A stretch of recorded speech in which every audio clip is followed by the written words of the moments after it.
আল্লাহ রাব্বুল আলামিন ওয়াল জালালের আলি শান দরবারে যে মহান মালিক আজকের এই মোবারক জুমআতে আসার, বসার, বলার এবং শোনার তৌফিক দান করেছেন, আল্লাহ পাকের আলি শান দরবারে অবনত চিত্তে নত শিরে শকর গুজারি আদায় করি। সকলে মিলে পড়ি কালিমাতুশ শুকর আলহামদুলিল্লাহ। সবাই পড়ি রব্বানা লাকাল হামদ হামদান কাসীরান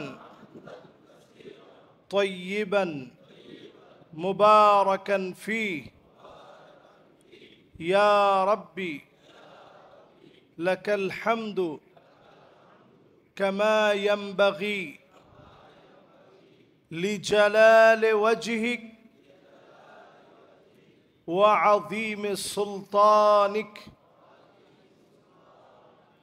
আল্লাহ পাকের প্রশংসা বড়ত্ব ঘোষণা করে দরুদ এবং সালাম পড়ছি সাইয়্যিদুল মুরসালিন, খাতামুন নবিয়্যিন, ইমামুল মুরসালিন ওয়ান নবিয়্যিন মুহাম্মাদুর রাসূলুল্লাহ সাল্লাল্লাহু আলাইহি ওয়াসাল্লামের উপরে আল্লাহ পাক আমাদের দরুদ এবং সালামকে কবুল আর মঞ্জুর করুক। সকলে পড়ি আমিন।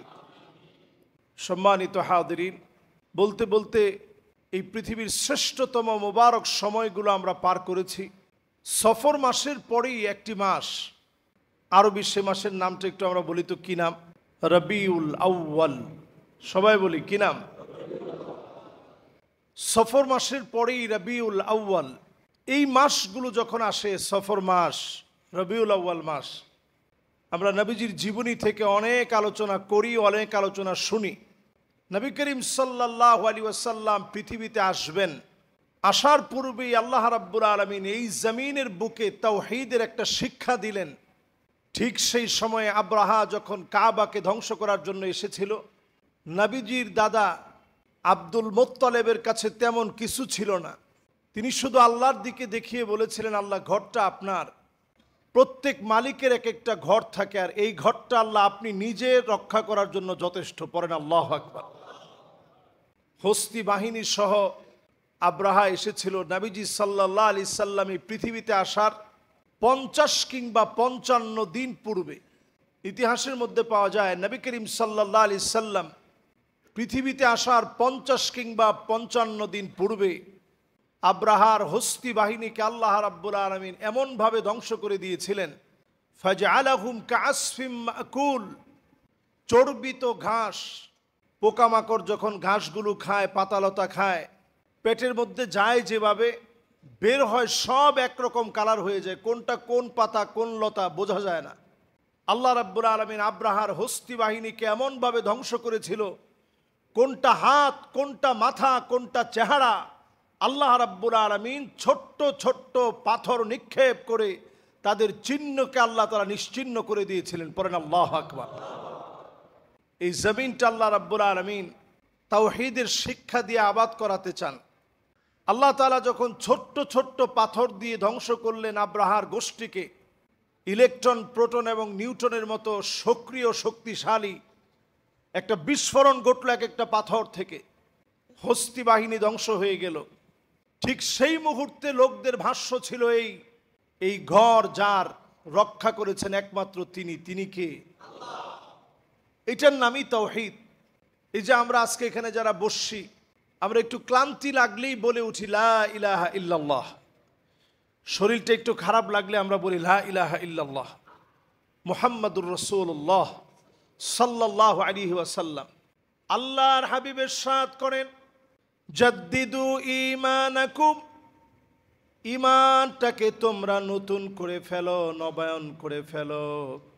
সাহাবায়ে কেরাম আরজ করলেন, ওগো রাসূলুল্লাহ, ঈমানকে নতুন কেমনে করব? আল্লাহর হাবিব বলেন, জাদ্দিদু ঈমানাকুম, ঈমানটাকে একটু নতুন করো।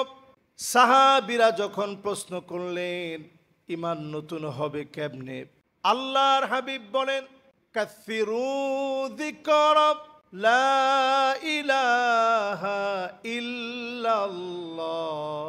লা ইলাহা ইল্লাল্লাহ যখন পড়বে, ঈমানটাকে যিনি নতুন বানায়া দিবেন তিনি কে? ইমানকে যদি নতুন বানাতে হয়, লা ইলাহা ইল্লাল্লাহ বেশি বেশি করে পড়েন। আপনার শরীরটা খারাপ লাগতেছে, আল্লাহর কাছে তাওহীদের ঘোষণা দিয়ে আল্লাহর কাছে দোয়া করেন, আল্লাহ আমি বড় ভিখারি, আপনার তাওহীদের ঘোষণা দিয়ে ভিক্ষুকের মতো আল্লাহ আপনার কাছে চাচ্ছি। একত্ববাদের এই ঘোষণার পরে আল্লাহ তাআলা দোয়া কবুল করেন। নবী আম্বিয়া আলাইহিমুসসালাম বিপদে পড়লে আল্লাহর একত্ববাদের ঘোষণা দিয়ে দোয়া করতেন। তো এই তাওহীদকে শেখানোর জন্য আল্লাহ রাব্বুল আলামিন কাবার চত্বরে আব্রাহার গোষ্ঠীকে আল্লাহ তাআলা শেষ করে দিলেন।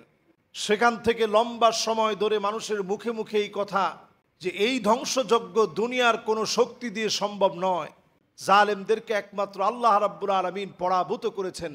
যুগ জিজ্ঞাসার সঠিক সমাধানে আল্লাহ রাব্বুল আলামিন বারবারই জালেমদেরকে যখন ধ্বংস করেন, আল্লাহ তাআলা এই কথা বোঝায়া দেন দুনিয়ার কেউ এই জালেমকে শেষ করে নাই, যিনি করেছেন তিনি কে?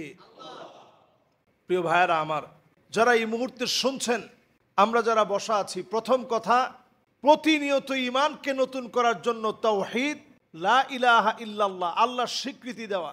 একজন বেদুইন কালেমা পড়ে মুসলমান হয়েছে, বেদুইন মহিলা, বৃদ্ধা মহিলা মুসলমান হওয়ার পর ওনাকে নবীজি জিজ্ঞাসা করলেন আইন আল্লাহ, আল্লাহ কোথায়?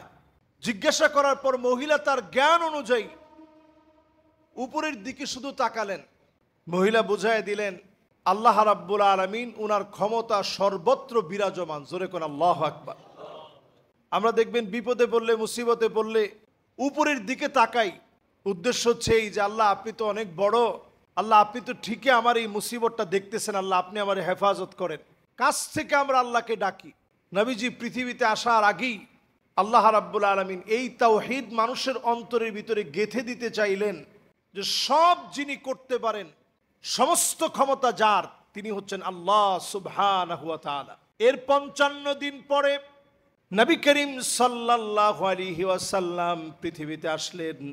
আল্লাহর নবী যখন পৃথিবীতে আসলেন, বাবা আব্দুল্লাহ এর আগেই দুনিয়া থেকে চলে গেলেন। বড় একা হয়ে নবীজি পৃথিবীতে আসলেন। আল্লাহর নবী যখন পৃথিবীতে এসেছে, কাসরা এবং কাইসার রোম পারস্যের সম্রাটদের দিনের পর দিন তারা পূজা করেছিল। সেই পূজা মণ্ডপের ভিতরে একটা কম্পন সৃষ্টি হয়ে গেল। গণকরা এসে বলল এমন একজন জন্মগ্রহণ করেছে, গোটা আরবকে একত্রিত করে ফেলবে, সারা আরব একত্রিত হয়ে যাবে এবং কালেমার দাওয়াত এমনভাবে ছড়ায়া যাবে, শিরকার পুত্তলিকতা, মূর্তি পূজা মুখ থুবড়ে পড়বে। আল্লাহ পাক আজকে প্রমাণ করে দিলেন একমাত্র তাওহীদ থাকবে, অন্য সব ধ্বংস হয়ে যাবে। নবীজির জন্মের সঙ্গে সঙ্গে যিনি প্রমাণ করে দিলেন তিনি কে? সব কেঁপে উঠেছে, তাদের বুঝতে আর বাকি নাই। এই সাম্রাজ্যের পরিবর্তন হবে, তাওহীদের জ্ঞান মানুষের মধ্যে ছড়ায় পড়বে। সেই তাওহীদের জ্ঞান সম্বলিত আল্লাহ রাব্বুল আলামিন নবী করিম সাল্লাল্লাহু আলাইহি ওয়াসাল্লামকে তাওহীদ দিয়ে পাঠালেন। জন্মের পরেই নবীজির কাঁধ মোবারকের ভিতরে ছোট্ট একটা কবুতরের ডিমের মতো খতমে নবুয়তের সিলমোহর ছিল। জন্মের পরক্ষণেই কাযিররিল হাজালা বাইনা কাতিফাই, নবীজির দুই কাঁধের মাঝখানে কবুতরের ডিমের মতো খতমে নবুয়তের একটা সিলমোহর ছিল। একজন ইহুদি পণ্ডিত পাশ দিয়ে যাচ্ছিলেন, নবীজির এই দৃশ্য যখন দেখলেন, দুই কাঁধের মাঝখানে কবুতরের ডিমের মতো খতমে নবুয়তের সিলমোহর, আল্লাহর নবীর আকাশচুম্বী সম্মান আর ইজ্জতের কারণে লোকটা সাথে সাথে অজ্ঞান হয়ে মাটির মধ্যে লুটিয়ে পড়ল। আল্লাহু আকবার। ওনারা জিজ্ঞাসা করলো যে আপনি কোন কারণে অজ্ঞান হয়ে গেলেন? তিনি উত্তরে বললেন যে বড় আফসোসে আমি অজ্ঞান হয়েছি যে আমাদের মধ্য থেকে আল্লাহ তাআলা কাউকে এত শ্রেষ্ঠত্ব দেয় নাই। আখেরি নবী, নবীকুলের সম্রাট, শেষ নবী, নবী মুহাম্মদ সাল্লাল্লাহু আলাইহি সাল্লামকে যে শ্রেষ্ঠত্ব দিয়েছে, সুবহানাল্লাহ বিহামদিহি। সে নবীজি আমার তাওহীদের দাওয়াত নিয়ে আসছেন। এই তাওহীদের দাওয়াত দিতে গিয়ে নামাজ পড়তেছেন, ভুঁড়ি চাপায় দেওয়া হয়েছে। একটু চিন্তা করেন কত বড় একটা ভুঁড়ি, এটা বলতে গেলে সহজে বলা যায়। একটা ভুঁড়ি আমরা ধরতে ঘৃণা করি, এমন দুর্গন্ধযুক্ত একটা ভুঁড়ি নামাজরত একটা মানুষের কাঁধের মধ্যে চাপায় দিয়েছে। নবীজির দম বন্ধ হতে নিয়েছে, নবীজিকে জামা ধরে উঁচা করে ফেলেছে। হযরতে আলী রাদিয়াল্লাহু তাআলা আনহু বলেন, আমি 11 বছরের একজন যুবক, আমি তাকায় দেখি Abu Jahal, Utba, Shaiba, Utba bin Abi Muait সবাই মিলে আল্লাহর নবীকে কষ্ট দিচ্ছে। নবীজির এই কষ্টের সময় আমি সেই দিন চিনলাম আবু বকরকে। আবু বকর রাদিয়াল্লাহু তাআলা আনহু দৌড়ায় চলে আসছে, আল্লাহর নবীর পাশে এসে দাঁড়িয়েছে, কাফেরদের কাছ থেকে নবীজিকে ছুটিয়ে নিয়েছে। আল্লাহর নবীকে যখন ছাড়িয়ে নিলেন, আবু বকর রাদিয়াল্লাহু তাআলা আনহুর চোখের ভিতরে আঘাত করলেন। চোখ দিয়ে পানির পরিবর্তে টপ টপ করে রক্তগুলা ঝরতেছিল। আজকে যেই জায়গাতে আমরা তাওয়াফ করি, এই জায়গার ভিতরে রক্ত ঝরেছে আবু বকরের। যেই জায়গায় তাওয়াফ করি, এই জায়গায় রক্ত ঝরেছে হযরতে বেলালের। অসংখ্য সাহাবায়ে কেরামের রক্ত ঝরেছে। সুমাইয়া রাদিয়াল্লাহু তাআলা আনহা জীবন দিয়েছে। আজকে যে টাইলসের ভিতরে আমরা তাওয়াফ করি, অসংখ্য শহীদদের রক্ত ঝরেছে, সাহাবায়ে কেরামের রক্ত ঝরেছে। এর মধ্য দিয়ে জমিনে যিনি তাওহীদকে প্রতিষ্ঠা করেছেন তিনি কে? তাওহীদ এমনি প্রতিষ্ঠা হয় নাই। আল্লাহর কাছে কেন তাওহীদের দাম এত বেশি? অধিকাংশ লোক আমরা লা ইলাহা ইল্লাল্লাহ অর্থ জানলেও বিশ্বাসে আমরা লা ইলাহা ইল্লাল্লাহ কতটুকুন বিশ্বাস করি একটু চিন্তা করেন। আল্লাহ ছাড়া আমার কোনো ইলাহ নাই। নবী মুসা আলাইহিস সালাতু ওয়াস সালাম আল্লাহর কাছে জিকির করার জন্য সবচেয়ে দামি একটা কালেমা চাইলেন। আল্লাহকে বললেন, আল্লাহ এমন একটা কালেমা আপনি আমাকে দিবেন যেই কালেমাটা সবচেয়ে দামি।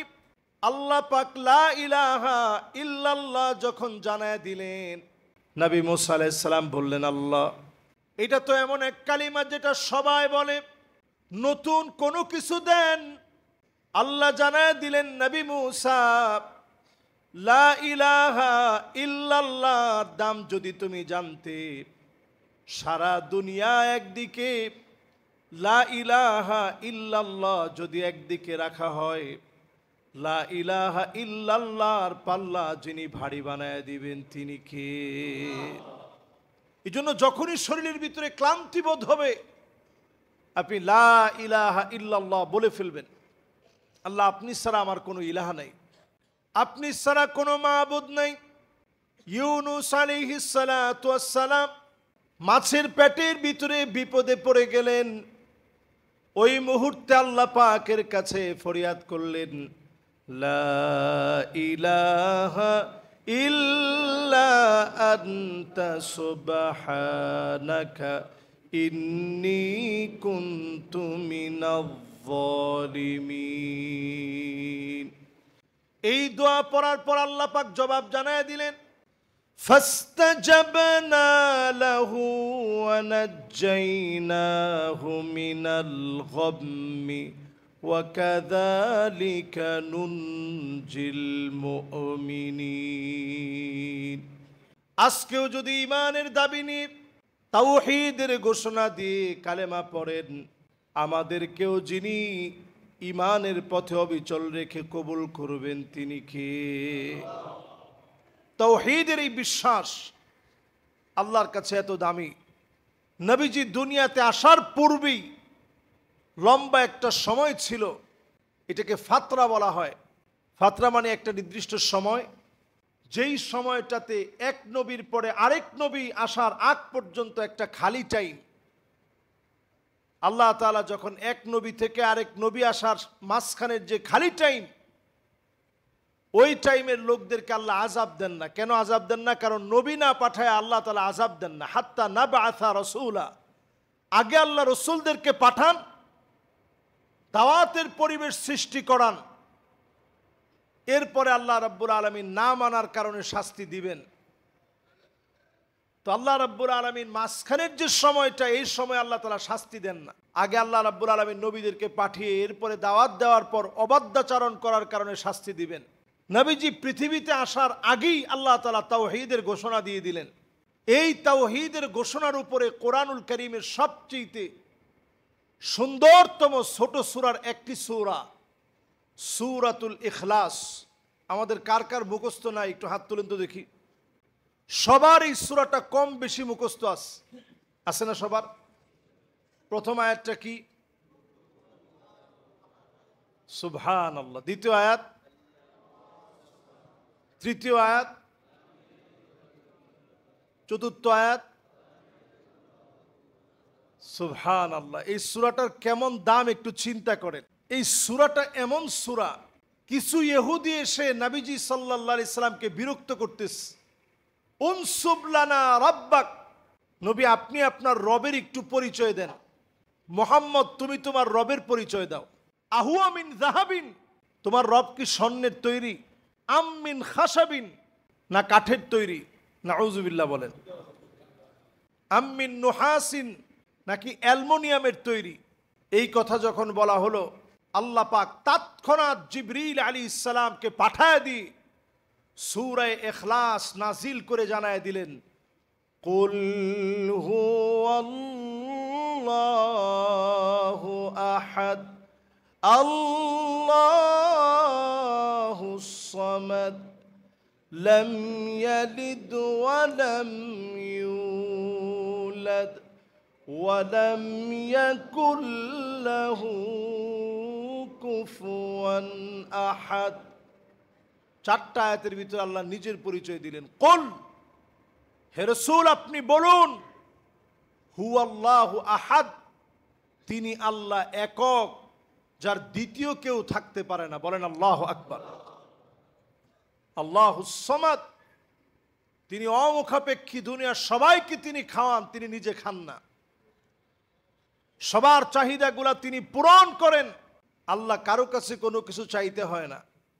আমার আল্লাহর ভান্ডারটা এত বড়, লাউ ইন্না ইনসাকুম ওয়া জিন্নাকুম কামু ফি সাঈদিন ওয়াহিদিন, যদি সব মানুষ আর সব জিনগুলা একটা খোলা ময়দানে মিলিত হয়ে যায়, এরপরে যদি আল্লাহর কাছে চাওয়া শুরু করে, আল্লাহ আমার এইটা লাগবে, আল্লাহ আমার সেইটা লাগবে, যদি চাওয়া শুরু করে দেন, নবীজি সাল্লাল্লাহু আলাইহি ওয়াসাল্লাম আমাদেরকে জানিয়েছেন, মা নাকাসা মিম্মা যালিকা ইনদি ইল্লা কামা ইয়ানকুসুল মিখিয়াতু ইযা উদখিলাল বাহর। সমুদ্রের ভিতরে একটা সুই প্রবেশ করি, সেই সুইটা টান দিয়ে উঠালে যেমন সমুদ্র টের পায় না, আমার আল্লাহর বিশাল ভান্ডারটা এমন, আল্লাহ পাক যদি সবাইকে সবকিছু দান করে দেন, তারপরও আল্লাহর ভান্ডার থেকে সামান্য কিঞ্চিত পরিমাণ কমবে না, একটু পরিমাণ সরে যাবেন। আল্লাহু আকবার। এত বিরাট আল্লাহর ভান্ডার। সূরা ইখলাসের ভিতরে আল্লাহ রাব্বুল আলামিন জানায় দিলেন, আল্লাহুস সামাদ, তিনি আল্লাহ অমুখাপেক্ষী, দুনিয়ার কারো কাছে কিছু চান না। সমাদুন শব্দের আরো একটা অর্থ হচ্ছে যার পেট নাই। দুনিয়ায় দেখবেন বিভিন্ন মূর্তিরও বড় বড় পেট আছে, মূর্তি যেরকম ওটার পেটও ওইরকম। আল্লাহ তাআলা বুঝায় দিলেন, দুনিয়ার আকৃতিতে যেইভাবে তোমরা মূর্তিগুলা বানাও, তোমাদের ধারণা যদি মূর্তি যেই মূর্তিটা বানানো হয়েছে, যার আকৃতির মূর্তি, ওটার পেটও তো এত বড় হতে হবে, কারণ তিনি যদি মানুষকে দিতে হয় তাহলে মানুষের চাইতে বড় হওয়া লাগবে। এই জন্য বড় বড় পেটওয়ালা মূর্তি বানানো হয়। আল্লাহ বুঝাই দিলেন, আল্লাহুস সামাদ, আল্লাহ পাক কেমন, যার কোনো পেট নাই, যার কোনো ক্ষুধা নাই, যিনি কখনো ঘুমান না, সমস্ত শক্তি থেকে সম্পূর্ণরূপে আল্লাহ রাব্বুল আলামিন পুত পবিত্র, একমাত্র তার কুদরতার ক্ষমতার কারণে সব ঘটে। আল্লাহ রাব্বুল আলামিন কারো কাছে কোনো কিছুর জন্য সাহায্য চাওয়া লাগে না। আল্লাহুস সামাদ দিয়ে আল্লাহর এই পরিচয় দিলেন দ্বিতীয় আয়াতে। 3 নম্বর আয়াতে কারীমাতে আল্লাহ তাআলা পরিচয় দিলেন, লাম ইয়ালিদ ওয়া লাম ইউলাদ, তিনি জন্মগ্রহণও করেন না, কাউকে জন্ম দেনও না। ইহুদিরা উজাইরকে আল্লাহ সন্তান বানিয়েছে, খ্রিস্টানরা ঈসা আলাইহিস সালাতু ওয়াস সালামকে আল্লাহ সন্তান বানিয়েছে। আল্লাহ রাব্বুল আলামিন একটি আয়াতে কারীমাতে পরিষ্কার করে দিলেন, কেউ আল্লাহর সন্তান হতে পারে না। আল্লাহ রাব্বুল আলামিন এমন এক সত্তা, যিনি জন্ম দেওয়া নেওয়া থেকে সম্পূর্ণ পুত পবিত্র। পড়েন আল্লাহু আকবার। এরপরে সবশেষে আল্লাহ রাব্বুল আলামিন বলছেন, ওয়ালাম ইয়াকুন লাহু কুফুয়ান আহাদ, দুনিয়ার কোন ব্যক্তি ক্ষমতায়, শক্তিতে, চিন্তায়, চেতনায় আল্লাহ সমকক্ষ হতে পারে না। আল্লাহর ক্ষমতা কেমন? মাঝে মাঝে আল্লাহ তাআলা দেখান যে আল্লাহর ক্ষমতাটা কত বিরাট। সিডর, আমপান, নার্গিস সহ পৃথিবীর বিভিন্ন বিপর্যয়ের দিকে তাকায় দেখেন, রাশিয়ার ভিতরে নতুন করে বিপর্যয় শুরু হয়ে গেছে। ওয়ার্ল্ডের বিভিন্ন প্রান্তে বিপর্যয় হবে। আজকের এই জুমাতে আপনারা খাতা কলমে লিখে রাখতে পারেন। যদি খাতা কলমে লিখে নাও রাখেন, অন্তরে আপনারা এটা বসায় নেন। আপনারা কিছুদিনের ভিতরে একটার পর একটা বিপর্যয় পৃথিবীব্যাপী আপনারা দেখবেন, এবং এই পৃথিবীটা অল্প কিছুদিনের ভিতরে দুর্ভিক্ষের দিকে যাবে। বিভিন্ন প্রান্তে দুর্ভিক্ষ শুরু হবে। এর অন্যতম কারণ এই, আজকে আপনি ফিলিস্তিনের দিকে তাকায় দেখেন, এক একটা মানুষ ক্ষুধার যন্ত্রণায় কঙ্কাল সার হয়ে গেছে। মুসলমানরা তেমন কিছু করতে না পারায় খাদ্য পর্যন্ত পৌঁছাতে পারে না। এজন্য বোতলের ভিতরে খাবার যতটুকু পারে, শুকনা খাবার ভরে, একটু চাল ভরে, একটু ডাল ভরে, এটা সমুদ্রের পানির ভিতরে ছেড়ে দিয়েছে। আল্লাহর জমিনের শ্রেষ্ঠ মানুষগুলো অভুক্ত অবস্থায় আছে। গত কয়েকদিনে এমন কয়েকটা ছবি দেখে আমি হতবাক হয়ে গেছি যে আসলে আমাদের করণীয় কি এই মুহূর্তে। এক একটা মানুষ তার পিঠগুলা পেটের সাথে লেগে গেছে, পেট পিঠের সাথে লেগে গেছে। চেহারার ভিতরে একটু গোশত নাই, সব হাড় বের হয়ে আসছে, জবানগুলা সব বন্ধ হয়ে গেছে। আল্লাহ রাব্বুল আলামিন এই সময়টাকে দেখবেন মাজলুমদের জন্যে, যাদের মন কাঁদে না, যাদের চিন্তা হয় না, অবশ্যই মানুষগুলাকে যিনি ধরবেন তিনি কে? জাতিসংঘ আমার দেশে মানবাধিকারের নাম দিয়ে একটা উইন খুলতে চায়। আপনি চিন্তা করেন, আমার দেশে মানবাধিকার লঙ্ঘিত হয়। আপনি ফিলিস্তিনের দিকে তাকায় দেখেন, সেখানে মানবাধিকার লঙ্ঘিত হয় নাই। কাশ্মীরের দিকে আপনি তাকায় দেখেন, সারা ওয়ার্ল্ডের মাজলুম মুসলমানদের দিকে আপনি তাকায় দেখেন, যেই জায়গায় তারা মানবাধিকার সংস্থার নামে, জাতিসংঘ যেই জায়গায় গিয়ে একবার খুঁটি গেড়েছে, ওই জায়গায় তাদের নথিপত্র চাওয়ার মতো ক্ষমতার কারণে তারা যা ইচ্ছা তাই করবে। ইনভেস্টিগেশনের জন্য যে কোনো মুহূর্তে যে কোনো সিদ্ধান্ত নিবে। আমরা বাংলাদেশের আপামর জনসাধারণ এই কথা পরিষ্কার ভাষায় বলতে চাই, আমরা বাংলাদেশে তাওহীদপন্থী মুসলমান। এদেশের মুসলমানদের আর কিছু থাকতে পারে আর না পারে, মুসলমানদের ইমানি হিম্মত আছে। এক একজন মুসলমান এক একটা লোহার বুট দাঁত দিয়া চর্বণ করতে পারে, এমন বিষাক্ত দাঁত তৈরি হয় নাই। সেটা যেই দেশ হোক, পরিষ্কার ভাষায় আমরা যেই দেশের রক্তচক্ষুই আমাদের দিকে আসুক না কেন, এটারে আমরা পরোয়া করে চলতে চাই না। এই পৃথিবীর ভিতরে বিপর্যয় একটার পর একটা আসবে। অল্প কিছুদিনের ভিতরে শুধু বিপর্যয় আমরা দেখতেছি এবং দেখব সামনে। কারণ তারা মুসলমানদেরকে ধ্বংস করার জন্য চূড়ান্ত সিদ্ধান্ত নিয়ে সকল দেশে হাত বাড়িয়ে দিয়েছে। বাকি ছিল আমার বাংলাদেশটা। পাকিস্তানকে তারা একের পর এক কষ্ট দিয়েছে, আফগানিস্তানকে তারা তিল তিল করে কষ্ট দিয়েছে। এখন যে দেশগুলা বাকি আছে তার মধ্যে একটা দেশ আমাদের বাংলাদেশ। এই দেশটাকে হাতে নেওয়ার জন্য চূড়ান্তভাবে চক্রান্ত করছে। নবী সাল্লাল্লাহু আলাইহি সাল্লাম একটা হাদিসের মধ্যে আমাদেরকে জানাই দিয়ে গেছেন। নবীজি বলছেন, এমন একটা সময় আসবে আনতাদা আল আকালা ইলা কাসআতিহা। এই হাদিসটা আমি পড়ার পরে ভালো বুঝি নাই, কিন্তু এখন আসার পরে আমার কাছে এত বেশি বুঝে আসছে। নবীজি বলেছেন যে একটা সময় আসবে সারা দুনিয়ার সব মুসলিমরা মিলে যাবে। দস্তরখানায় যেভাবে খাদ্য বেড়ে মেহমানদারি করা হয়, যে ভাই এটা থেকে একটু নেন, এটা থেকে একটু নেন, এই খাবারটা একটু টেস্ট করে দেখেন। নবীজি বলছেন এইভাবে করে মুসলমানদেরকে জায়গায় জায়গায় মারা হবে। মেহমানদারি করানোর জন্য দস্তরখানায় যেভাবে খাদ্য বেড়ে রাখা হয়, এইভাবে আমার উম্মতদেরকে মারার জন্য সারা দুনিয়ার মুসলিমরা এক হয়ে যাবে। আজকে আমরা সেই সময়টা তাকিয়ে দেখতেছি, সারা দুনিয়া যেন এক হয়ে গেছে, মুসলমানদেরকে শেষ করতে হবে। দুর্বিষহ এই সময়ে ঈমান রাখা কতটা কঠিন হবে। নবী আলাইহিস সালাতু ওয়াস সালাম বলেন, ঈমান রাখা এত কঠিন হবে, হাতের ভিতরে একটা আগুনের যদি একটা আংরা রাখা হয়, কয়লা রাখা হয়, এটাকে নিয়ন্ত্রণ করা আপনি মানুষ হিসাবে, রক্ত গোশতের মানুষ হিসাবে আপনার জন্য যেমন কঠিন, শেষ জামানায় ঈমান টিকিয়ে রাখা এমন কঠিন। এই চ্যালেঞ্জিং সময়ে ঈমানটারে যদি আপনি টিকায় রাখার চেষ্টা করেন, সওয়াব কেমন। নবী আলাইহিস সালাতু ওয়াস সালাম বলেন, সওয়াব এত বেশি হবে, তোমাদের 50 জন সাহাবীর যে মূল্য, যে দাম আল্লাহ তাআলা দিয়েছেন, তাদের এক একজন শেষ জামানার উম্মতের দাম আল্লাহ তাআলা 50 জন সাহাবীর সমান বানায় দিবে। সুবহানাল্লাহ। আপনি চিন্তা করতে পারেন, আমরা শেষ জামানার একেবারে শেষ মুহূর্তে আছি। বড় বড় আলামতগুলো শুধু আমাদের সামনে প্রকাশিত হয় নাই, বড়গুলা যদি প্রকাশিত হয়ে যায়, আমরা দেখবেন ছোট ছোট বাচ্চাদের গলার ভিতরে মালা পড়ে, সেখানে পুঁতিগুলা থাকে একটার সাথে একটা মিশানো। একটা মালার যদি একটা পুঁতি পড়ে যায় ছিঁড়ে, বাকিগুলা পড়তে সময় লাগে কতক্ষণ? একটার পর একটা পড়ে, স্বাভাবিক না? আমরা যে তসবি ব্যবহার করি, তাসবিরও যদি একটা দানা যদি ছিঁড়ে যায়, এখান থেকে ধরেন যদি ছিঁড়ে যায়, পরেরগুলা পড়তে সময় লাগবে? সময় লাগবে না। তো কিয়ামতের বড় আলামত যদি একটা যদি প্রকাশিত হয়ে যায়, পরে সবগুলো একটার পরে একটা। এই তসবি থেকে পড়লে যেমন সময় লাগে না, মালা থেকে পড়লে যেমন সময় লাগে না, এরকম একটার পর একটা পড়তে থাকবে, কোনো সময় লাগবে না। আমরা ঠিক যেই সময়টাতে এখন আসি, নবীজি যা বলে গেছেন কেমন যেন দেখে দেখে বলে গেছেন। সেই দিন একটা ভিডিও দেখতেছিলাম, বাপ মায়ের হাতে সন্তান মারা গেছে।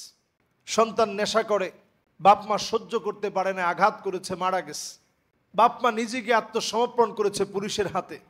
এরকম সেম ঘটনা কালীগঞ্জে, গাজীপুরে আমরা গত বছর দেখেছি, রমজান মাসে সম্ভবত এরকম ঘটনা ঘটছে। কিয়ামতের আগে এমন বিভৎস ঘটনা জায়গায় জায়গায় ঘটবে। সন্তানের হাতে মা বাপ মারা যাবে, শহীদ হবে, ভাইয়ের হাতে ভাই খুন হবে। এই দৃশ্যগুলা বাড়বে, বিপর্যয় বাড়বে। এমন দৃশ্য মানুষ দেখবে যেটা আগে দেখে নাই, কল্পনাও করতে পারে নাই। এমন দৃশ্যগুলা দেখবে। নবী আলাইহিস সালাতু ওয়াস সালাম আমাদেরকে সতর্ক করে বললেন, ওয়াকুনুল ইসলামু গরীবা, সারা দুনিয়ার ভিতরে মুসলিমদেরকে মারা হবে, রক্তপাত ঘটানো হবে। এমন সময় চলে আসবে, জায়গায় জায়গায় মুসলমানেরা মার খাবে। সবাই মুসলমানদেরকে দুর্বল মনে করবে, শক্তিহীন বলে মনে করবে। সারা দুনিয়ার ভিতরে বিপর্যয় যখন হবে, এরপরে আল্লাহ নবীর উম্মতদেরকে আল্লাহ দামি বানায় দিবে। ইমানের পরীক্ষার উপরে যারা টিকবে, শেষ সম্বল ইমানকে পুঁজি করে আল্লাহর যে গোলামেরা ইমানের পথ ধরে চলবে, তাওহীদের উপরে থাকবে, তাওহীদ আর ইমানের কারণে যিনি মাফ করে দিবেন তিনি কে? জন্য তাওহীদের এই শিক্ষা বড় দামি।